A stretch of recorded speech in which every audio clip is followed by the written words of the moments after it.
Hello students, I am Abhishek Parmar, your maths mentor. Welcome to Radhika Educate School. Today we are learning chapter number 10, circles. And today's our question is, a triangle ABC is drawn or circumscribe a circle of radius 4 cm. देखो radius 4 cm है.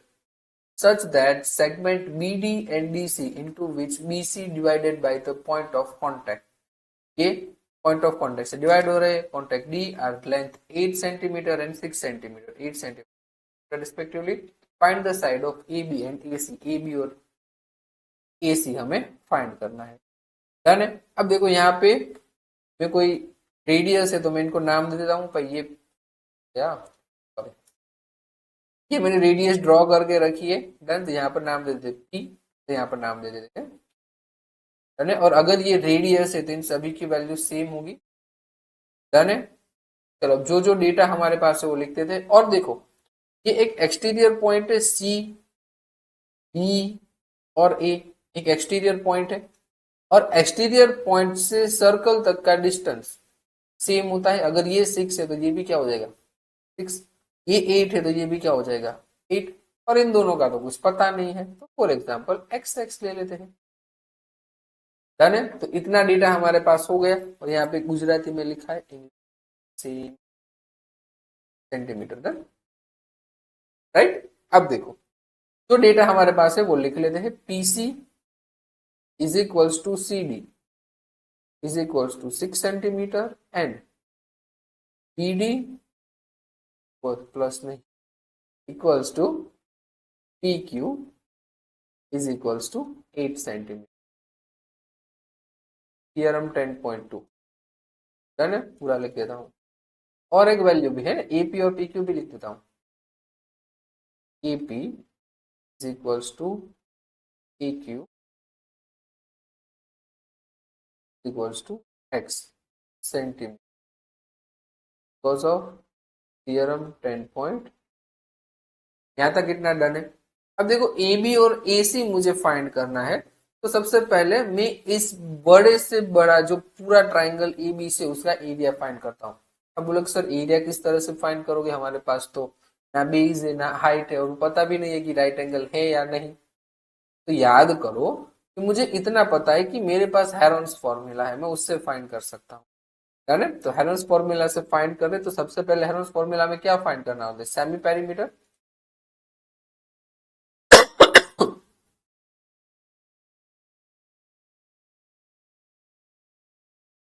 Semi perimeter is equals to A plus B plus C divide by 2. Done है. अब जो भी value हमारे पास है वो देखो. A means side AB. Done. AB AC कोई भी ले सकते हो. हम x प्लस 6 A को AB ले रहे हैं, x प्लस 6 B को हम ले रहे हैं A को AC और ये AB. x plus 6 x plus 8 plus 6 plus 8 14. Done है. Upon x plus x 2x plus 14 plus 14 upon 2. तो ये क्या कुछ इस तरह से हो जाएगा 2x प्लस 28 डिवाइड बाई 2 और 2 कॉमन लेकर कट कर देंगे तो बचेगा क्या x plus 14.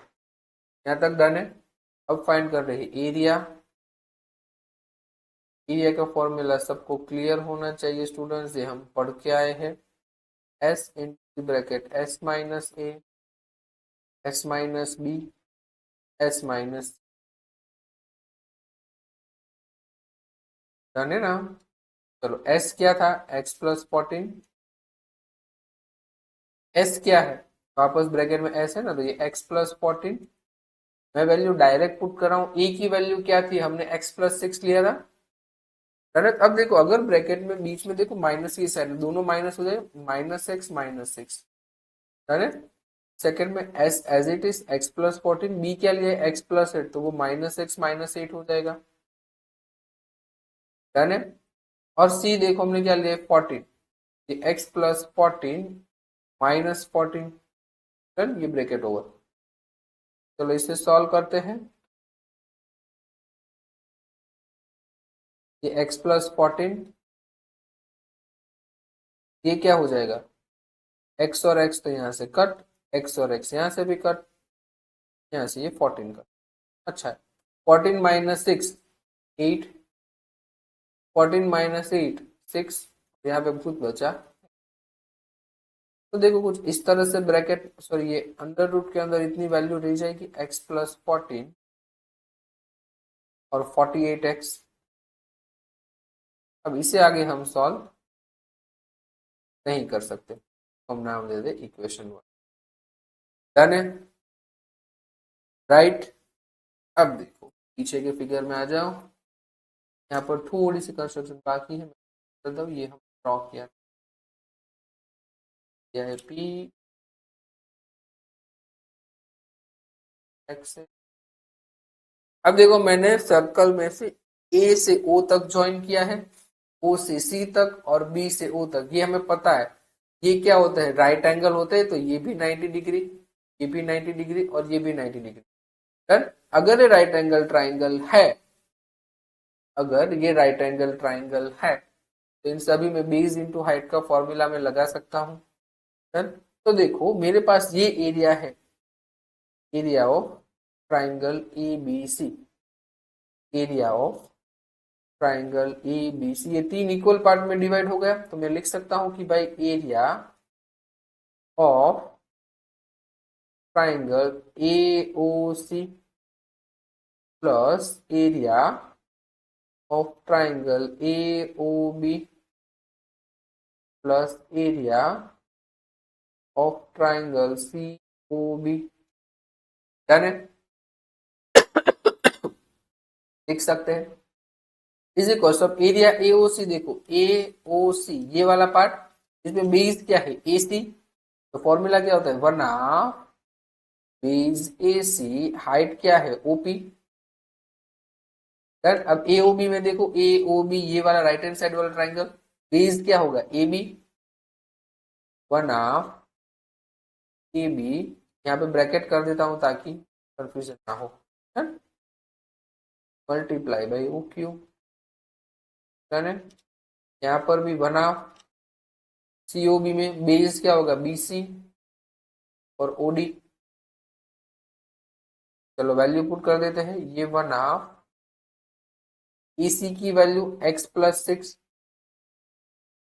x plus 6 multiply OP 4 plus 1/2 AB की वैल्यू x प्लस 8 और ओकी की value 4 radius, right. 1/2 AB, BC की वैल्यू 14 और ओडी की वैल्यू 4, राइट। यहां तक क्लियर है। अब चलो जो कट हो रहा है उसे कट कर दो, 2 1 जा 2 1 जा 2 1 जा 2 2 जा, है ना। 2 मल्टीप्लाई बाई x प्लस 6, तो 2x प्लस 12, यहाँ पर 2x प्लस 16 और यहाँ पर 28, है ना। तो इसे सॉल्व करें, 2x प्लस 2x 4x और 16 प्लस 12 28 और 28 50। यहाँ तक डन है सभी को, राइट। अब देखो ये एरिया तीन ट्राइंगल का है और ये एरिया ऑफ एबीसी के इक्वल है, तो हम वैल्यू अब पुट कर दें। डन है, वैल्यू पुट कर दें। तो देखो यहाँ पे वैल्यू अगर पुट करूंगा तो मैं कुछ इस तरह से होगा, पीछे हमें मिली थी ना वैल्यू एरिया ऑफ एबीसी की, under root x plus 14 and 48x। देखो अंडर रूट एक्स प्लस 14 और 40 के साथ में इक्वल्स टू हमें क्या मिला 4x प्लस। अब देखो ये मैं एज इट इज अभी रख रहा हूँ x प्लस 14 और ये 48x। तो यहाँ पर अगर मैं कॉमन लूँ, कॉमन क्या आएगा देखो, तो 4 कॉमन आएगा तो बचेगा क्या x प्लस 14, 14 4 जा 56। अब देखो अगर मुझे x चाहिए तो इस स्क्वायर रूट को निकालना पड़ेगा। अगर स्क्वायर रूट को निकालूंगा तो दोनों साइड क्या करना पड़ेगा स्क्वायर। देखो अगर मैं स्क्वायर कर रहा हूँ ये तो एज इट इज रहेगा, तो ये तो निकल जाएगा ना स्क्वायर करेंगे तो x plus 14 into 48x into 48x is equals to 4 4 जा 16 और ये x प्लस 14 का स्क्वायर, इट मीन्स के 2 बार होता है ना ये, कि मैं ऊपर स्क्वायर नहीं लिख रहा हूँ, स्क्वायर का मतलब क्या होता है 2 बार मल्टीप्लाई करना। अब देखो इस side x plus 14 cut, done है। अब यहाँ पे ऊपर लिख रहा हूँ अब 48x है और वहां पे 16 है, नीचे आ जाएगा, यहाँ पे क्या बचेगा x प्लस 14। देखो 16 के टेबल में 3 जा डन है, तो ये 3x is equals to x plus 14, x को बुला लो इस side, so 3x minus x is equals to 14, 3x minus x 2x is equals to 14, so x की वैल्यू हमें क्या मिल गई 14 प्लस 2, सॉरी 14 डिवाइड बाई 2 7, और हमें फाइंड क्या करना था ए बी एंड ए सी, तो ए बी की वैल्यू क्या है x प्लस 8, तो x क्या मिला 7 प्लस 8 15 सेंटीमीटर, और क्या फाइंड करना था ए सी, ए सी की वैल्यू क्या थी x प्लस 6, x क्या मिला 7 प्लस 6 13 सेंटीमीटर, ये ए सी भी मिल गया, ये ए बी भी मिल गया। डन, क्वेश्चन थोड़ा सा अटपटा है, मैक्सिमम टाइम क्वेश्चन की प्रैक्टिस करोगे 2-4 बार तो ये क्लियर हो जाएगा। हमने कुछ नहीं किया, हेरोन के फॉर्मूला से सॉल्व किया है और फिर पूरे सर्कल को 3 इक्वल पार्ट्स में डिवाइड कर दिया है ना, और x मिल गया, कंपेयर कर दिया एरिया, तो हमें ठीक है। मिलते हैं नेक्स्ट वीडियो में, टिल देन बाय बाय।